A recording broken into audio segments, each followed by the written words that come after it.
Educativa FM de Piracicaba apresenta Programa Almanac 105. Muita informação, música e entretenimento. Apresentação: Luiz Fernando Dutra.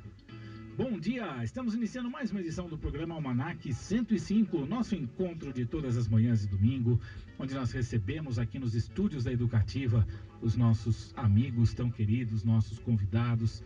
Eu sempre falo que nem todos meus amigos vêm no programa, mas todos os que vêm no programa acabam se tornando amigos muito queridos. Então, agradeço a todos vocês que já passaram aqui pela mesa, pelos microfones do programa Almanac 105, mandar um abraço para aquelas duas figuras que vieram na semana passada, o Marcólios e o Beto, que são os apresentadores do Clube do Cinema.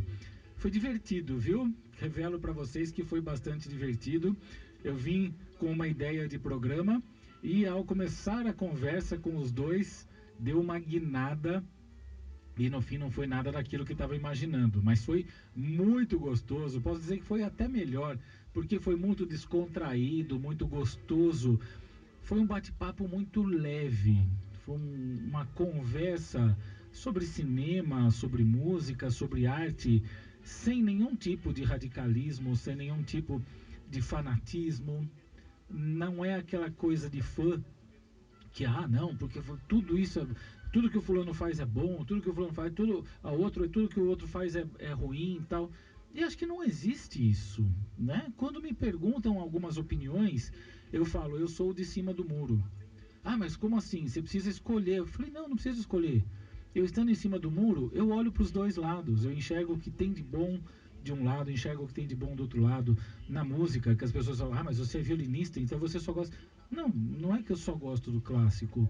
Eu, profissionalmente, eu me dedico mais ao clássico, mas em casa a gente ouve rock, a gente ouve samba, a gente ouve sertanejo, a gente ouve flashback, a gente tem coisas boas e ruins em tudo.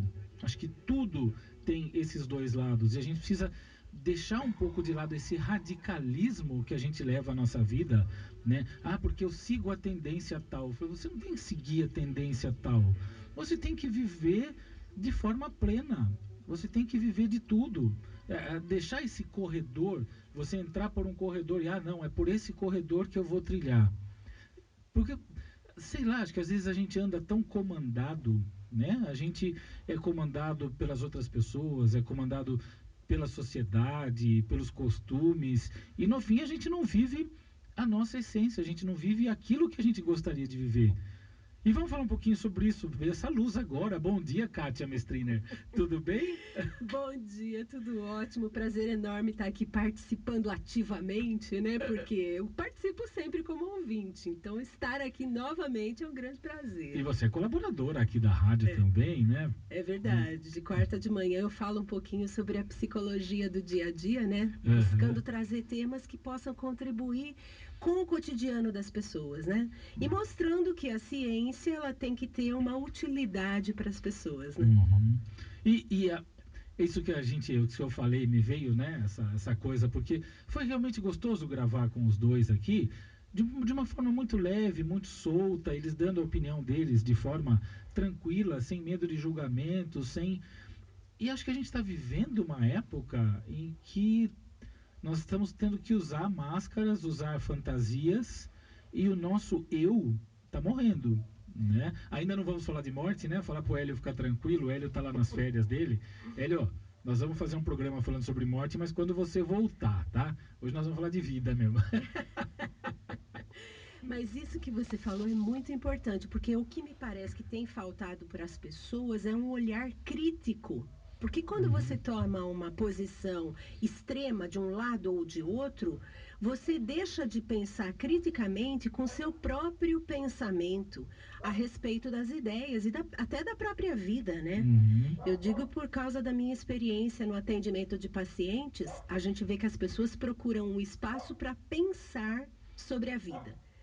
E isso modifica muitas vezes o olhar que elas têm sobre a realidade, inclusive a realidade da própria vida, né? Não só o que a gente tem vivido politicamente, socialmente, mas o olhar para a própria vida, né? Então, você, ao me convidar, você disse assim, vamos falar o que nós estamos fazendo da vida, né? E aí eu fiquei pensando nisso, de fato, é o que a gente tem que se perguntar, mas é uma pergunta que para cada um deve ter uma diferente resposta. Aham. E a busca por essa resposta é muito complicada, né? Mas é desafiadora, né? Esse é o desafio do ser humano, né? Uhum. Dar sentido à própria existência, né? Uhum. E você acha, já adiantando um pouquinho esse tema você acha que o medo da finitude ainda impede que a gente viva? Eu acho que o medo da finitude, a certeza da finitude é o que impulsiona a vida. É Uhum. muito interessante isso, né? Até oportunamente a gente conversa com o Hélio, mas assim, a morte ela é a mãe da filosofia, porque uma vez que você sabe que você vai morrer, você tem que viver com sentido. Você não tem a eternidade para ficar vivendo sem sentido, né? Tem Aham. que dar sentido. Então, inclusive, isso é interessante porque você vê, quando alguém passa por uma situação muito trágica, vamos dizer, uma doença muito grave, um acidente, normalmente a pessoa consegue ressignificar a vida, porque ela se Uhum. deparou com a possibilidade real de morte. Tá. Né? Então, assim, os dias têm mais valor, as horas têm que ser melhor vividas. As coisas que a pessoa escolhe fazer, ela escolhe fazer com mais amor, com mais sentido, fazendo aquilo que ela realmente quer fazer da vida Uhum. dela. Então, nesse sentido, a ideia de morte ela é um impulso excelente para a qualidade de vida, né? Por incrível que pareça, né? É. Parece uma contradição. Mas, na verdade, porque isso está tudo dentro da mente da pessoa, né? A Tá. possibilidade da morte e a possibilidade da vida. Uhum. E acho que a gente tem que realmente usar isso, né? Não precisa esperar chegar numa situação extrema dessa, Uhum, né? A gente pode aprender muito com o que acontece com o outro, né? perfeito. Eu acho que a gente ah, fica vendo pelas redes sociais como é a vida das pessoas, né? E a gente fica vendo, porque fulano é feliz, porque fulano viajou para tal lugar, porque fulano comeu tal prato. E a gente esquece de ver, olhar para a nossa própria vida e ver que a gente também pode se proporcionar muitas dessas coisas, né? E a gente fica tão enfurnado em trabalho, em ganhar, em acumular, em juntar, e no fim a vida passa, a gente juntou, tá, e daí? Vai levar o que daqui, né? É verdade. Eu acho que faz parte da qualidade de vida você conseguir valorizar o que você tem hoje. Hoje. Uhum. Eu acho que o grande desafio é viver hoje, né? É um desafio Tá. para todo mundo, porque como a gente vive uma situação geradora de ansiedade, as pessoas estão sempre pensando no futuro. E Uhum. pensando no futuro, ela deixa de perceber o que ela está vivendo exatamente hoje. Porque o que a gente tem de certeza é o hoje, né? Então, Sim. hoje você tem o quê? Pode ser que você não tenha muito dinheiro, mas você tem saúde, você tem ideias, você tem amigos, né? Então, Uhum. isso é importante, é o que você tem. E não aquilo que você não tem, porque senão a gente fica muito frustrado, né? Aham. A frustração, ela faz parte, porque ninguém tem tudo ao mesmo tempo. Uhum. Então você tem alguma coisa e perde outra, né? E será que a gente precisa tudo que a gente quer? Né? Às vezes eu fico pensando nisso, né? A gente quer muita coisa, mas será que a gente precisa realmente? Tô dizendo em termos assim de necessidade para viver, Sim. né? Essa pergunta sua é ótima, porque a gente está imerso numa ideia capitalista e, como você diz, às vezes a gente é tão conduzido a acreditar em certas coisas Uhum. que você deixa de pensar criticamente que, por exemplo, as principais coisas que você precisa, você já tem, Tá. que são aquelas necessárias para a sobrevivência, Uhum. né? Sim. E aí tem um autor que eu gosto muito, sabe? Que é o Maslow, né? O Maslow, ele fala da pirâmide das necessidades, né? Aham. Muita gente usa o Maslow, inclusive, na área de publicidade, na área de vendas, porque ele vai dizer o seguinte: uma necessidade satisfeita não é motivadora de comportamento. Então, o que vai motivar você a se comportar é uma nova necessidade. Uhum. E as necessidades básicas, elas são as mais importantes e elas têm que ser supridas para que a gente tenha necessidades de um nível mais elevado. Uhum. Basicamente, nós somos animais, né? Nós precisamos de abrigo e Alimentação, alimentação, sim. né? e necessidades fisiológicas satisfeitas. Basicamente é isso. Uhum. Uma vez que isso está satisfeito, a gente vai em busca de outras necessidades mais complexas, vamos dizer, mais humanas, que tem a ver com relacionamento, com reconhecimento social, né? Uhum. Então, o nível das necessidades é uma pirâmide, a gente sobe e desce nessa pirâmide várias vezes durante o dia, por exemplo, e durante a vida. Uhum. Então, você vai ter fome várias vezes durante o dia, né? Você vai precisar dormir em determinado número de horas acordado. Então, as necessidades básicas têm que ser atendidas para que a gente possa ter outras necessidades. Isso é muito interessante e serve para o ser humano em qualquer lugar do planeta, em qualquer época do mundo. Mas aí a gente vê como a ideia de consumo cria necessidades que não são da natureza humana. Né? Então você começa a acreditar que você tem que ter certas coisas que, na verdade, né, não são necessariamente necessárias. Tá. Né? Uhum. E aí vem aquele acúmulo de coisas e a gente vai trazendo um lixo cada vez maior para dentro de casa, para dentro das nossas relações e para dentro de nós mesmos, né? Porque muitos desejos, a gente vê as máquinas, né? Como quando a gente falou que a gente é guiado, que a gente é conduzido. Outro dia eu fiz uma consulta de um produto por uma simples curiosidade. Apareceu no Instagram, né? Era tipo um fatiador de alimentos e eu consultei, né? O quanto que era, tal, mas por uma mera curiosidade.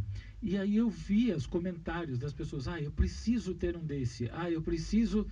Quer dizer, você tem uma mão e tem uma faca, você pode perfeitamente fazer aquilo e isso pode te dar um prazer tão grande de você preparar o seu alimento com tempo, com calma, mas não, o mundo pede que você dedique cada vez menos tempo a você.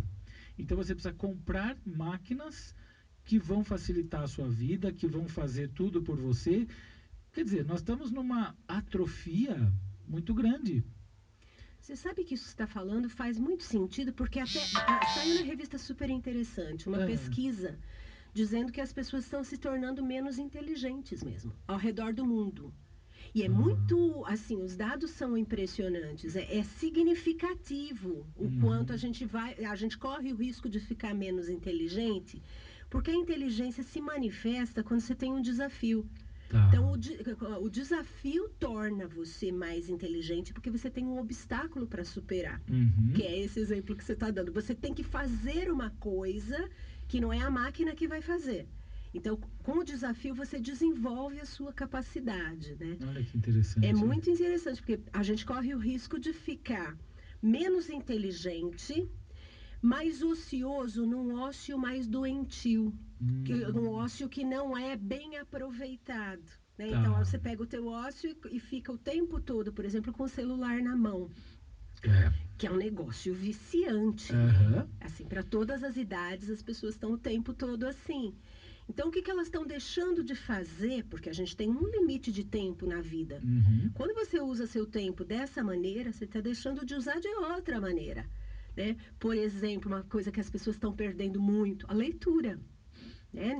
É assim, porque a leitura é um negócio genial, né? Nossa.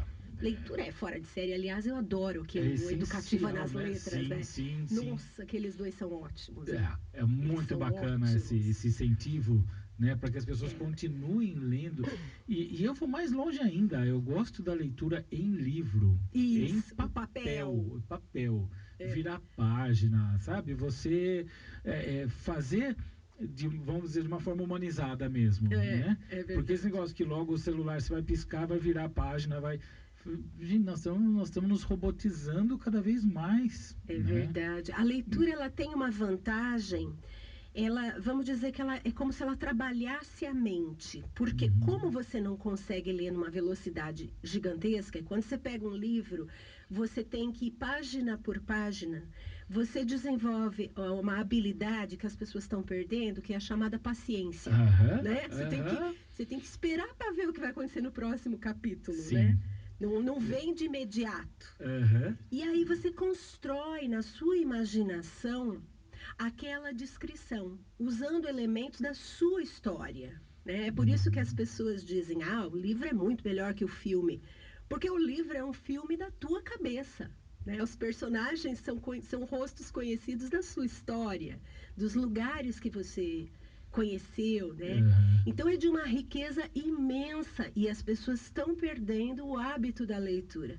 O que é lastimável, porque aí você deixa de ter elementos mentais que ajudam, inclusive, na elaboração das suas próprias experiências. A gente tem que ter elemento para dizer o que sente. E aí falta vocabulário, né? Aí falta recurso para poder expressar. Né? E acaba complicando a comunicação. Totalmente. Né? A gente vê pessoas que não conseguem conversar.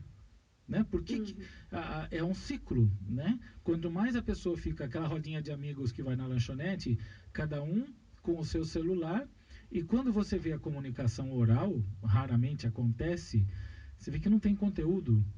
Não tem, só fica naquilo. Não, mano, tipo assim, porque porque não, e não desenvolve, a coisa não sai disso, né? Você fala, nossa, as sinapses não estão acontecendo aí, né? Tá tendo um bloqueio nesse negócio aí, né? É verdade. E aí o que acontece? A pessoa se sente limitada na sua capacidade de expressão. E a palavra é um instrumento extremamente importante para a organização mental. Né? Essa é uma ideia da psicanálise. Né? O Freud criou aí a Associação Livre de Ideias, né? A cura pela fala, que vai dizer que porque a palavra é um símbolo que absorve a experiência. Então, quando você diz uma coisa, você dá significado para essa coisa. E isso explica por que, por exemplo, quando uma pessoa desabafa, ela se sente mais leve. Né? Quando ela conta uma história, ela diz, nossa, eu nunca tinha pensado nisto deste jeito. Então, o discurso tem um valor. E ele tem que, se você não tem matéria-prima, como você vai fazer um discurso? Se você não tem palavra. Sim. Né? Aí eu vou dizer para você o que acontece nessa situação. Acontece que a pessoa adoece, que são as doenças psicossomáticas. As experiências não elaboradas, né? Elas tendem a se transformar em sintomas físicos. E por isso a psicoterapia é extremamente importante, porque é um momento que a pessoa tem de elaboração através da palavra, da experiência vivida por ela, né? Então é de uma riqueza assim modificadora. A pessoa relata a história, né? E ao relatar, ela vai organizando mentalmente a experiência. Então é uma coisa linda, né? Eu acho que é essencial para todos, né? A gente já era essencial há algum tempo atrás para todo mundo, mas principalmente agora, eu acho que está urgente a busca por essa terapia, onde a pessoa vai poder se encontrar, né? Ela não, acho que as pessoas têm medo que elas vão ser julgadas, né? O terapeuta, ele não está ali fazer um julgamento, ele está ali para ajudar nessa elaboração de você se conhecer, de você se entender, e a partir desse entendimento você se aceitar. Acho que é mais ou menos isso. É por aí. E as pessoas têm medo de ser julgadas, sabe por quê? Porque elas são julgadas. Em outras situações, né? Elas são julgadas. Até porque existe uma dificuldade muito grande de comunicação. Então, quando alguém relata uma história, o ouvinte, vamos dizer assim, o ouvinte leigo vai dizer assim, mas eu no seu lugar faria diferente. Eu, quando passei por isso, fiz tal coisa e tal coisa.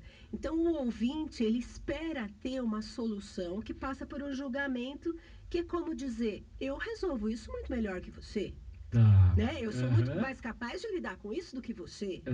Então, veja quantas vezes acontece isso da pessoa, de fato, se sentir julgada e incompreendida. Então, quando ela vai para a psicoterapia, o que ela espera é que isso se repita. Ela espera ser julgada, como ela está acostumada. Sim, né? Sim, é o padrão, né? É o padrão. E é por isso que a profissão de psicoterapeuta é um negócio extremamente interessante, porque o trabalho do psicoterapeuta é poder estar com essa pessoa do ponto de vista dessa pessoa. Então, eu preciso anular o meu ponto de vista até certo ponto, né? Isso é impossível você fazer como, totalmente, né? Mas você tem que ter uma visão crítica de que quem está falando do ponto de vista de quem viveu algo que eu não vivi. Ele está falando do mundo dele. E aí a gente consegue estabelecer uma comunicação verdadeira, né? Sem julgamento. Porque é a coisa mais difícil a gente conseguir olhar o mundo imaginando que é o olhar de outra pessoa, né? Que coisa, não? É muito legal. Vamos para o bloco musical, Kátia? Vamos lá. Então vamos para o nosso primeiro bloco musical e a gente já volta para continuar esse delicioso bate-papo. E nós estamos de volta no programa Almanac 105 de hoje, tendo o prazer de conversar aqui com a Kátia Mestriner, que é psicóloga clínica e desenvolve outros trabalhos também dentro da psicologia, né, Kátia? É verdade. Uma das paixões que eu tenho é a psicologia do trabalho. Graças ao trabalho realizado para algumas empresas, com seleção, treinamento, diagnóstico organizacional, eu também tenho uma paixão pela psicologia do trabalho, o que me possibilitou também desenvolver trabalhos como perita da área de saúde mental. Então, é um trabalho muito interessante, né, de acompanhamento de alguns casos decorrentes de processo trabalhista, para identificar se houve agravamento de uma doença mental ou a partir das condições de trabalho. Então, a psicologia do trabalho é também um ramo muito interessante, muito rico, né? Que legal. E que, assim, a gente percebe que as pessoas têm sofrido muito no trabalho. Em função do próprio mercado, acontece uma coisa interessante. Quando o mercado de trabalho está com poucas ofertas de trabalho, existe muita procura, né, por parte dos trabalhadores, você tem um desequilíbrio nessa balança da oferta e da procura. Isso influencia muito o clima organizacional dentro das organizações para quem está empregado.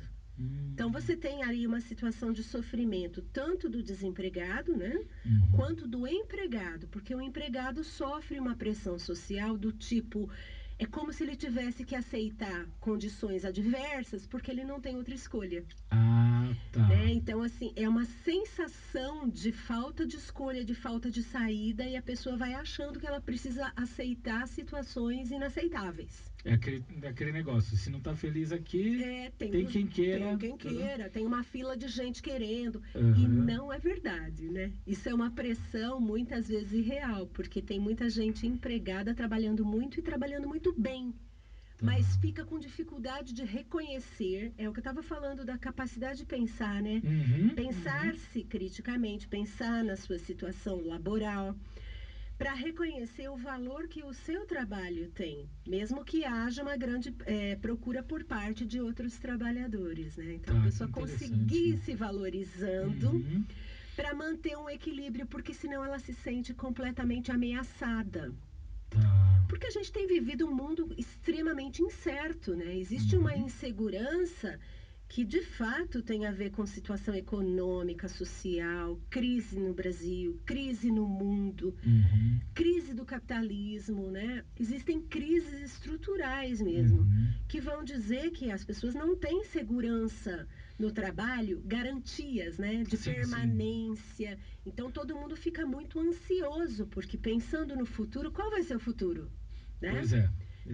Então, as pessoas até adoecem de ansiedade, imaginando que elas não têm garantia de sobrevivência, né? E aquilo que a gente estava conversando durante o bloco musical, né? A busca pela informação hoje é uma coisa angustiante, porque não dá para saber qual informação é real, né? Porque tem vários colegas, vamos dizer assim, com as mais diversas tendências, né? Seja na política, seja na religião, tenho colegas aí que nas várias frentes, vamos dizer assim. E a partir do momento que uma notícia é escrita por uma pessoa, já está tendo uma tendência. É verdade. Esse negócio que a imprensa tem que ser imparcial. Tá, tem que ser, mas não é. Tá? É duro falar isso no meio de comunicação, né? Mas as pessoas falam das mais diversas tendências também. Essa guerra do assim, você precisa ler, você precisa estudar. Eu falei, sim.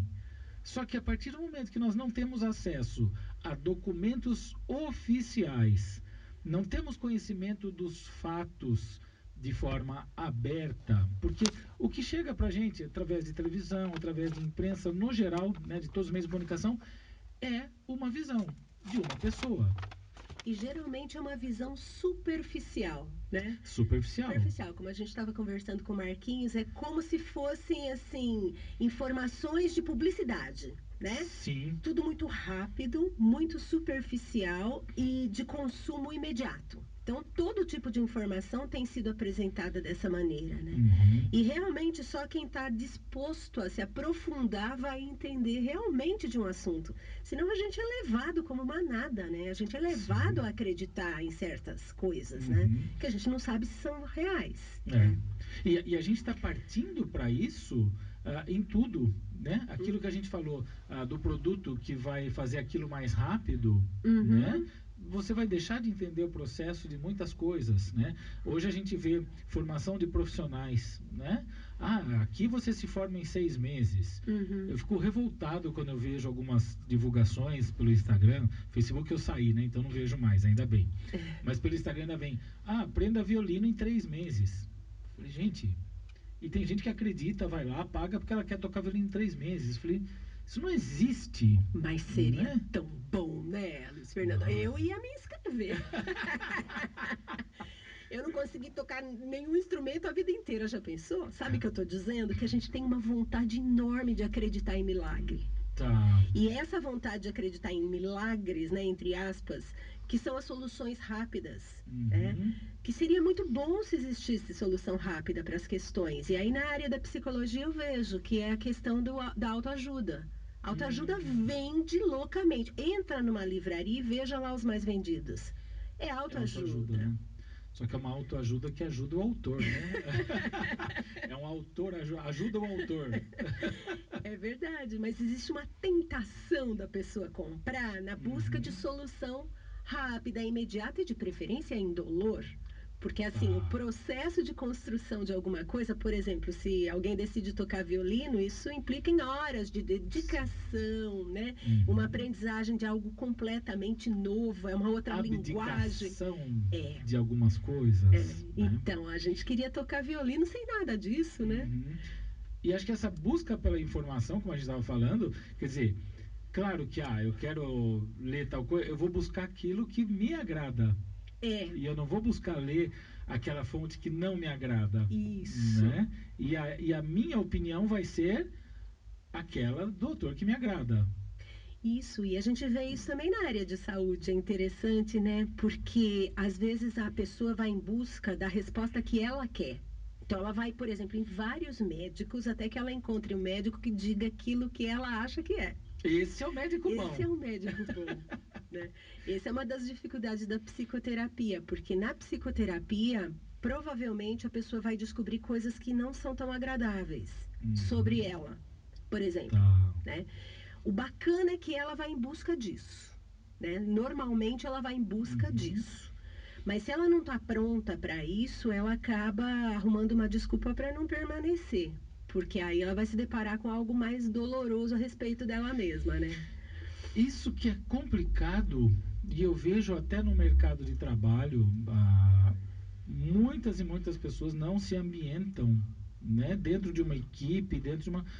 Porque muitas vezes ela não aceita que ela tem algumas limitações ou que ela precisa mudar algumas coisas, né? Tem muito disso, quer dizer, o mercado está em busca de profissionais que tenham mais conteúdo ou profissionais que saibam estar dentro de uma equipe e fazer um trabalho em conjunto com os outros? Então aí depende muito do perfil da empresa e da vaga. Tá. Mas uma coisa que eu tenho tentado pensar criticamente é, por exemplo, eu vejo muito entrevista de gente da área de trabalho, selecionadores, tentando dar dica para o sujeito que está desempregado, né? Tentando dizer para ele, olha, sua participação tem que ser assim, tem que ser assado, o mercado está buscando isso, está buscando aquilo. Quando, na verdade, me parece que se a gente não tem desenvolvimento econômico, se a gente está estagnado, né, a gente não tem oportunidade. Né? E sem oportunidade, não adianta você estar ou super qualificado, ou bem qualificado, ou pronto para aprender se você não é qualificado. A gente precisa de crescimento, né? De oportunidade. Senão, para mim, fica parecendo um papo furado. Sim. Porque eu já vi gente ser descartada de processo porque tinha qualificação demais. E gente Sim. descartada porque tem qualificação de menos. Então, o que a organização busca? Ela tem que receber o que o mercado oferece. Sim. Né? E o mercado nunca oferece o que ela precisa pronto. As pessoas sempre vão ter que se adaptar e se relacionar, né? Inclusive tecnicamente. Ninguém está pronto tecnicamente, né? Então, a capacidade de aprender, teoricamente, é a principal característica desejada para qualquer cargo. Né? Mas isto só vai acontecer, só vai se concretizar se a gente tiver oportunidades, né? Que é difícil, né? Quando você vê as exigências lá, precisa com experiência, mas, gente, uma experiência num outro local pode não ser benéfica para esse novo inclusive, local de trabalho, inclusive pode ser até prejudicial, né? Sim, depende de como a pessoa lida com a experiência. Porque se ela sai da empresa A para trabalhar na empresa B e quer levar todo o know-how da empresa A e o discurso da empresa A, ela está errando com a empresa B. Porque a capacidade de adaptação, que tem a ver com a capacidade de aprendizagem, é que vai gerar resultados onde quer que essa pessoa esteja. Ela tem que entender o universo, porque cada empresa tem um perfil cultural. Cada empresa é um mundo à parte, é mais ou menos como cada família, né? Tem a própria dinâmica, as próprias questões. Então, não dá para levar de uma para outra, você tem que ser capaz de adaptar realmente, né? Agora, essa palavra adaptação, né? Nós estamos tendo esse poder, essa capacidade de nos adaptar. Você sabe que eu não gosto muito dessa palavra, não. Essa palavra adaptação. Inclusive, uma das principais críticas que a psicologia recebe, e aí a gente tem que pensar se realmente a gente está trabalhando bem, né? É a ideia de que a psicologia é uma ciência que está trabalhando em função da adaptação do ser humano a diversas situações sociais, laborais. Só que isso a gente tem que pensar criticamente que um ser humano não deve se adaptar a uma situação que lhe seja desfavorável. Então, a adaptação acima de tudo não é interessante, tá? Se você faz parte de uma família que tem uma dinâmica doentia, é melhor não tentar se adaptar a essa dinâmica. A gente não tem que se acostumar com o que é ruim, né? Essa é a crítica que a psicologia recebe. Que atualmente surgiu aí o termo tóxico, né? As relações tóxicas, essa palavra está muito sendo muito usada. Eu acho ela bem interessante, né? Porque assim, você vai respirando algo que faz mal, você vai deglutindo algo que faz mal e não percebe, né? Então, eu acho interessante esse conceito aí de relações tóxicas, né? E a gente aí é que vem aquela mania nossa do apego, né? Mas como é que eu vou viver sem? Mas como é que eu vou fazer?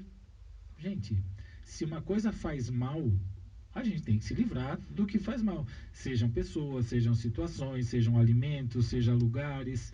Quer dizer, até quando a gente vai sofrer por uma coisa, por essa questão, né? Como é que eu vou fazer sem?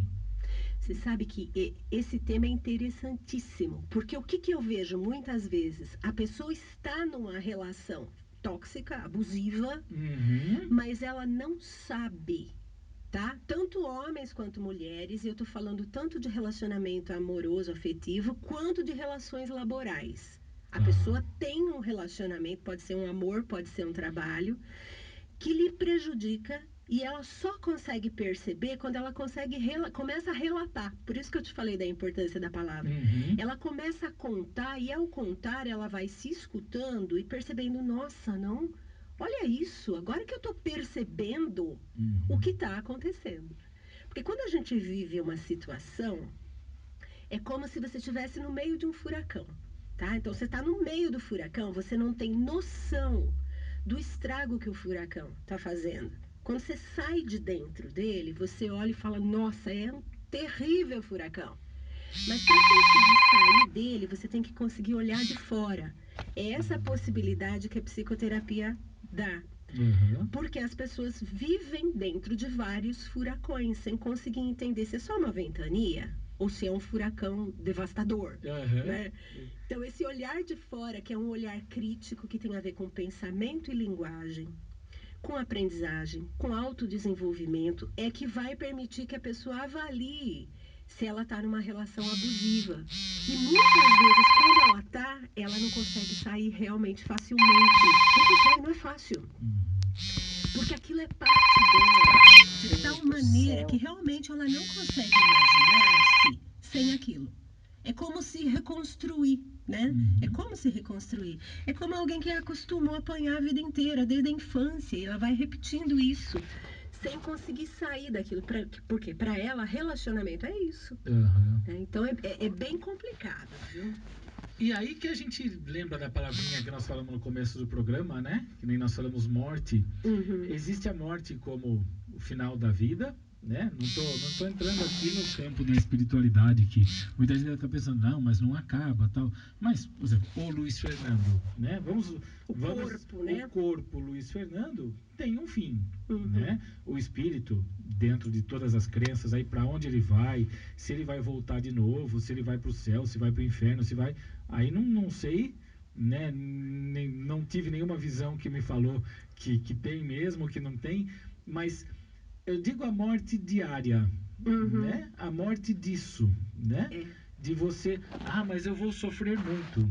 Tá, mas é um sofrimento que depois vai provocar um crescimento, vai provocar, pode provocar uma melhora na sua qualidade de vida. Quem vive um relacionamento abusivo, vamos dizer assim, seja abusivo psicologicamente falando ou fisicamente falando, financeiramente, quer dizer, quando a pessoa consegue morrer naquela situação, passar por esse período desse luto, ela vai sair fortalecida e com certeza depois disso, se ela souber como reconstruir, como renascer, né, dessa morte, vai ser muito melhor, acredito eu. É fantástico, mas a pessoa, para ela conseguir fazer isso, ela tem que saber que ela é capaz de reconstruir.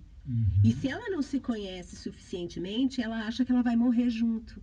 É muito interessante porque o que eu acredito, que eu trabalho com uma coisa chamada esperança, né? Sempre. Então eu digo, enquanto você está vivo, realmente vivo nesse mundo, né, com esse corpo, nessa oportunidade, deste momento, você tem potencial de reconstrução. Todas as pessoas têm potencial. Elas precisam descobrir que tem e aí aguentar sofrer, porque você fala uma coisa interessante, que é o potencial construtivo do sofrimento. Eu posso sofrer e ficar devastada pro resto da vida, mas eu posso sofrer e reconstruir algo muito melhor, né? Então o sofrimento ele pode ser útil e muitas vezes ele é necessário. A famosa frase do Rubem Alves, né? Ostra feliz não faz pérola, né? Quer dizer, a pérola só é produzida porque um grão de areia incomoda, um grão de areia provoca uma dor, promove um sofrimento. Então, a doutora Adriana Brasil uma vez falou, não há nenhum mal que não aconteça para depois ter um bem maior, né? Então a gente vai para o segundo bloco musical, a gente volta daqui a pouquinho, mas essa maldita coisa da autopiedade, né? Aquela pessoa que entra no sofrimento e fica nele e acredita que ninguém tá nem aí com ela, que ela tá sofrendo e ninguém dá bola para ela, então, e aí mergulha naquela depressão profunda e aí não, para renascer disso é difícil, né? É difícil. Vamos pro segundo bloco musical? A gente volta falando nisso? Então nós vamos pro segundo bloco musical e a gente já volta já. Uma ótima manhã de domingo para você que sintoniza a Educativa FM, a rádio que toca Piracicaba, o 105,9, essa emissora tão querida por tanta gente. É bom saber, as pessoas ouvem e comentam, e muitas pessoas nas mais diversas situações vêm conversar com a gente. Todo domingo eu ligo lá o rádio, nossa, é tão bom ouvir o que vocês estão falando, tal. E eu lembro ao ouvinte, tudo que a gente fala aqui serve pra gente também. Para mim, como apresentador, para muitos convidados falam, nossa, eu falei aquilo serviu muito para mim mesmo. E acho que esse exercício do ouvir é muito importante, né? Esse exercício do ter a paciência, né, de ouvir e aceitar o que a gente ouve. Seja, muitas vezes é uma crítica que as pessoas fazem, dependendo da pessoa que vem a crítica, a gente deixa para lá, né? Mas aí você filtra, né? Eu brinco dizendo assim, ó, leia a mensagem, não mate o carteiro. Né? Porque você pode utilizar o que você recebe de crítica para o seu desenvolvimento, se você conseguir não matar o carteiro, né? Porque ele está levando uma mensagem para você, você pode aproveitar isso de alguma maneira. Então a gente filtra, porque realmente muitas vezes a crítica, apesar de ser dolorida, ela deve ter algum fundamento. Então você avalia se ela tem algum fundamento. E aí sim você consegue utilizar essa crítica para sua melhoria, né? Tá. E acho que um refletir, um pensar sobre aquilo com serenidade, né? Para não cair aquilo que a gente falou no finalzinho do bloco anterior, na questão da autopiedade, né? A pessoa falou isso de mim, mas ela não sabe o que eu passo, né? Ela não sabe o que... E a pessoa sempre vai se justificando, e não sei se na terapia existe muito disso, né? Existe. Da pessoa, ela vai em busca de uma ajuda, de uma melhora, de uma parceria, vamos dizer assim, só que o mundo não a compreende. Ela é daquele jeito porque ninguém entende, e ela quer que o mundo se transforme para que ela fique melhor, né? É verdade, e aí um dos papéis da psicoterapia é ajudar a pessoa a entender o seguinte: por que será que eu faço isso, né? Olha o que eu estou fazendo. Primeiro, olha o que eu estou fazendo. Depois, por que será? Porque o interessante do desenvolvimento humano é que todo comportamento e todo sintoma e todo sofrimento, o psicanalista usa muito a palavra sofrimento, né? Qualquer desconforto mental a gente chama de sofrimento. Esse sofrimento, ele tem uma razão de ser. A gente constrói como se fossem defesas que são necessárias para evitar o sofrimento. Então, às vezes, o que a gente olha para uma pessoa e chama de defeito, para ela é uma defesa desenvolvida a partir de um sofrimento. Então, isso tem uma causa. Quando ela consegue entender essa dinâmica, ela consegue ir modificando essa dinâmica. Então, é um trabalho muito dela ir mudando a forma de se relacionar com ela e com o mundo, né? Mas nós todos temos defesas, muitas, né? Aliás, uma coisa que eu ia comentar, o que eu tenho visto, as pessoas têm tanto medo de se relacionar, né, Luiz Fernando? É um medo de se envolver, é um medo de sofrer. Inclusive, a geração... Medo da entrega, né? Total. Uma geração muito nova que diz assim, não, mas eu não vou me envolver porque eu tenho medo, eu já sofri muito. Mas como você sofreu muito, criatura? Você tem 18 anos. Não deu nem tempo. Não, eu não quero, eu tenho medo, eu vou ficar na minha, vou ver se a pessoa me procura. É um medo de investir, de tomar iniciativa, de se arriscar dizendo... De ouvir um não. De ouvir não, né? Dizer o que sente. O máximo que vai acontecer é que você vai levar um não, vai sofrer por um tempo, aí um sofrimento suportável, porque não é insuportável, né? E vai se desenvolver, e vai arriscar mais, né? Como que diz aquela frase? O sofrimento mas tal coisa é opcional. Como que é? Esqueci a frase elaborada, mas é aquele negócio, né? É mais ou menos que o plantio é certo, a colheita... A colheita que é duvidosa. É mais ou menos isso, né? Quer dizer, tudo bem, vai sofrer por um tempo, né? Mas se você vai continuar no sofrimento, você tem que escolher, né? Agora, você viver essa angústia, né? Você, muitas vezes, existe a possibilidade do relacionamento, mas você quer evitar sofrer depois. Então você vai sofrer agora para evitar o sofrer depois? Isso. Aí, você vê que lógica tem isso? É passar uma vida em branco. Né? É passar uma vida em branco. Quando você... Porque assim, tem até pesquisas comprovando isso. Quando você ficar bem velhinho e estiver prestes a morrer, você precisa olhar para trás e falar que valeu a pena. Tá? E se você não arriscou nada, não valeu a pena. Porque você evitou de viver coisas que enriquecem a vida. Experiências que enriquecem a vida. Né? Mas aí é preciso coragem para arriscar. Arriscar sofrer mesmo, dar com a cara na parede, porque não deu certo, mas tentar, né? Porque o prazer de viver é sentir que está vivendo. Então tem gente que não sente que está vivendo, tá empurrando a vida até o fim, né? O famoso deixa a vida me levar, né? Então. E aí quando você chegar no final, é muito terrível, porque aí é uma vida não vivida. É a questão que a gente falou do recomeçar. Né? Quer dizer, a gente tem a possibilidade de recomeçar, O que precisa é levantar, ter a coragem de enfrentar uma situação e, se não der certo, eu vou começar de novo, né? Sim. E a gente vê exemplos de muitas pessoas, né, que perdem tudo e começam de novo, e perde de novo e começa de novo. Quer dizer, elas estão sempre dando a volta por cima, né? E não ter a frase do Gonzaguinha, e não ter a vergonha, né? No caso ele fala não ter a vergonha de ser feliz, né? Mas eu acho que esse sentimento nosso, a vergonha, mas o que eu vou falar, mas o que os outros vão, sabe, é essa maldição da rede social, né? Porque tudo que você fizer, você vai ter que postar, os outros vão ter que ver, os outros vão ter que opinar, vão ter que... Quer dizer, a gente está vivendo cada vez mais para os outros e não para nós mesmos, né? Para um outro idealizado. Porque assim, primeiro que o Facebook é o paraíso da felicidade, né? Nossa. E até eu olho muito, porque xeretice e assim, vou ficar alguns minutos matando o tempo, né? Eu olho muito. E acho curioso, né?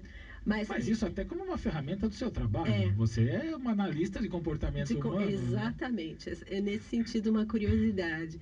Mas assim, as pessoas postam coisas muito felizes, né? E às vezes a gente não sabe o que está por trás disso. Né? Quando tem uma exposição exagerada de felicidade, vamos dizer assim, entre aspas, essa felicidade, eu suspeito de uma infelicidade. Porque tem uma necessidade de mostrar uma felicidade. É uma necessidade. E isso me parece defesa, sabe? É um dos meios de defesa. É um dos meios. As pessoas acham que eu estou super bem. Então, tudo bem. Então, eu vou ver se me convenço se estou realmente super bem, né? Mas mesmo quando você diz, olha, tem gente que dá a volta por cima, a gente não sabe a que custo, né? Exato. Parece que tem um grande sucesso, uma facilidade de dar a volta por cima e às vezes não. Essa volta por cima custa muito sofrimento, né? Muitas lágrimas, abrir mão de muita coisa, né?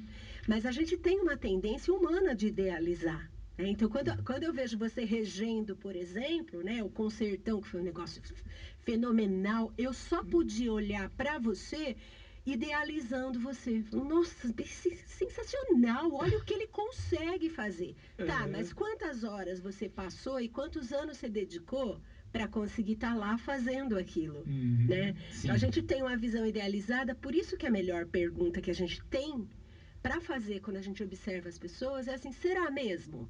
Então, é partir da ideia de que eu não sei o que é o mundo do outro. Ou se colocar na pele do outro, né? Porque muitas vezes a gente quer, todo mundo quer o que eu tenho, mas ninguém vê o que eu faço para conseguir. Exatamente. É uma coisa...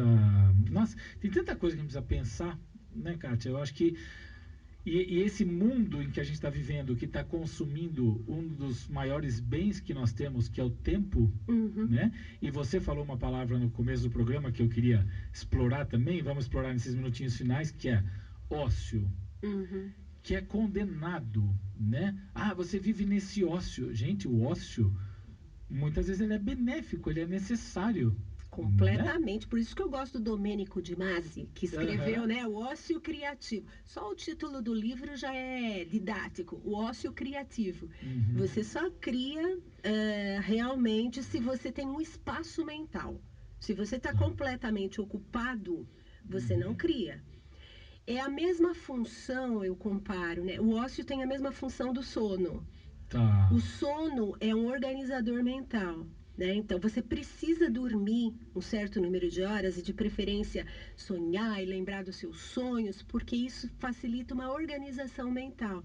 Então, é como uma limpeza na fábrica de fazer coisas, né? Assim, a necessidade de ter, especialmente o ócio, tem a ver com a capacidade de ficar sem fazer nada, vivendo o momento exatamente agora, sem se cobrar do tipo, mas eu tenho que fazer depois, o que eu vou fazer depois? Né? Então, eu quero até lançar um desafio para o ouvinte, né? Tente viver o agora, sentindo que é agora, sem pensar no futuro.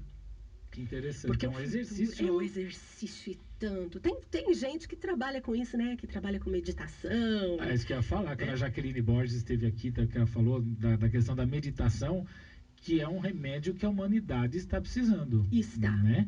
E é esse tempo em que você vai parar, né? Parar para o outro, né? Porque a gente está sempre fazendo coisa para os outros, né? E o eu está sempre de lado, né? Então, o ócio é benéfico. Completamente, ele tem que ser um exercício. Aí o ócio é aquela coisa, né? Se você vai sentar no seu sofá e sem fazer nada, a tentação de pegar o celular e ficar olhando, por exemplo, o Facebook, é muito grande. Ou o controle remoto do Netflix. Exatamente. Então, acho que a gente tem que praticar o exercício do nada. Né? Do fazer nada, nada realmente. Porque é uma possibilidade de você respirar melhor, se encontrar consigo, observar o que é que você está pensando. Sabe uma coisa que as pessoas têm uma tremenda dificuldade? De dizer o que estão sentindo. Porque a gente tem muita opinião. O opinião é o pensar. Então eu sei o que eu penso. Mas o que eu sinto, muitas vezes é difícil para eu dizer o que eu estou sentindo, o que eu senti naquela situação.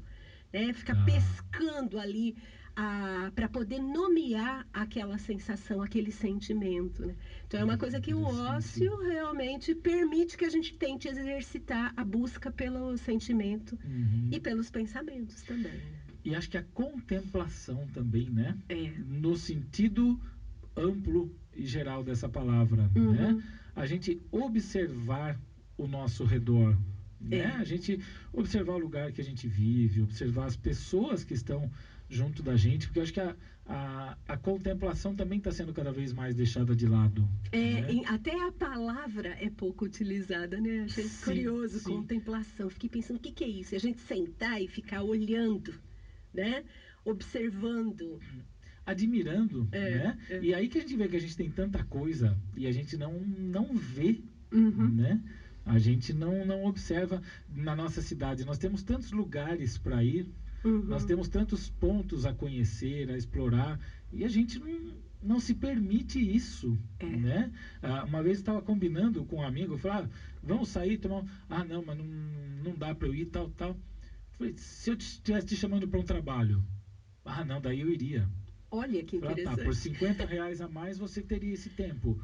Para ir pela amizade, pelo encontro, aí não tem tempo.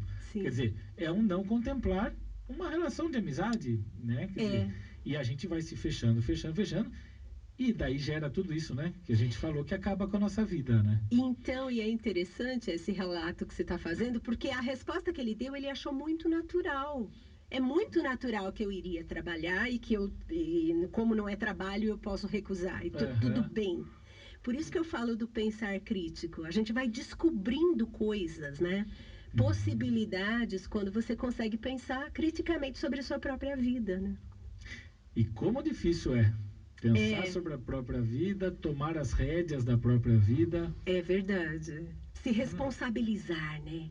Se responsabilizar. Outro dia eu estava dizendo aqui no Psicologia do Dia a Dia, até um amigo meu falou assim, você falou muito que é importante ser adulto. Você repetiu isso, eu não concordo muito. Mas assim, o que é ser adulto? O que é ser adulto? Adulto vamos dizer que é a pessoa que se responsabiliza pelas escolhas que faz. E assume o resultado daquilo que escolheu. E que busca cada vez mais ser consciente da escolha que faz. Porque a gente faz escolhas aleatórias se a gente não pensa sobre a gente, né? Você não sabe que você está escolhendo aquilo, mas você está. Sim, né? sim. Então, assim, nesse sentido é que eu acho que todo mundo tem que buscar sempre se responsabilizar pelas próprias escolhas. Né? A culpabilização do outro também é uma coisa muito comum, né? Não deu certo porque o porquê o fulano não fez isso, porque eu não tive sorte, porque não... Quer dizer, é uma infantilização, aí seria uma infantilização, vamos dizer assim. Exatamente, e aí cai naquilo que a gente dizia das relações abusivas. Às vezes uma pessoa se relaciona com alguém que estabelece uma relação abusiva. Então, assim, estou sendo abusado nessa relação. A pergunta é, por que você se engajou nessa relação? Então, assim, o foco não é o que o outro fez, é o que eu permiti que o outro fizesse. Porque se isso não é compreendido, a chance de eu estar repetindo uma relação abusiva é imensa. Né? Porque não tenho consciência do que estou fazendo. né? Olha que interessante. É por isso que a escolha é muito relativa. A gente fala de um adulto que escolhe, né? Isso é idealizado, né? O que todo mundo quer ser um adulto capaz de escolher conscientemente, mas não é fácil fazer isso durante todo o tempo, né? Esse é o desafio diário. Ter noção clara de que eu estou fazendo uma escolha, né? Acho que é um exercício bom esse, então, para a gente deixar aqui. Nós estamos nos minutinhos finais, né? Da gente realmente pensar, né? Mas o pensar antes, né? Antes de fazer a escolha, porque muitas vezes depois que a gente fez a escolha, já foi. Já né? foi, aí se você se toca disso depois, você não repete, né?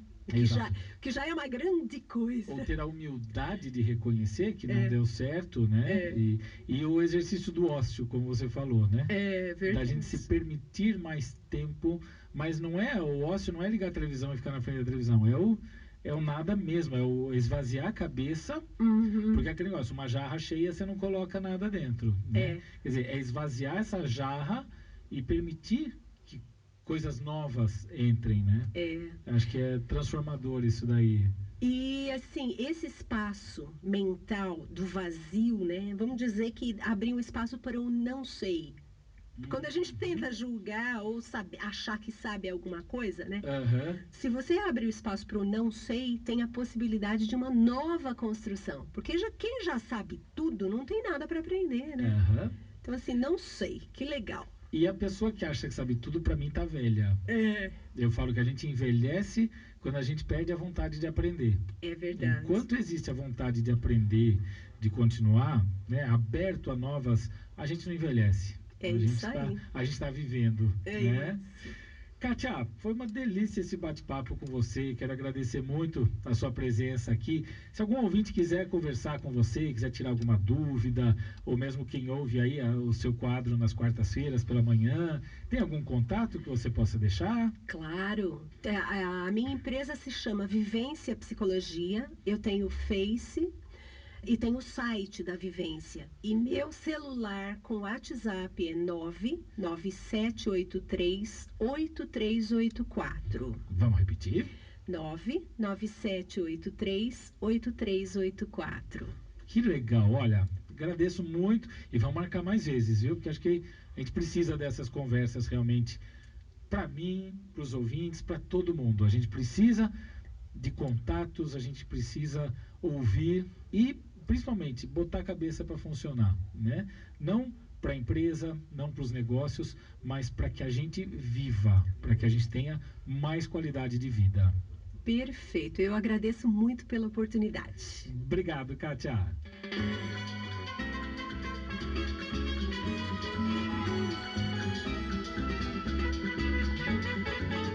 Você ouviu pela Educativa FM, programa Almanac 105.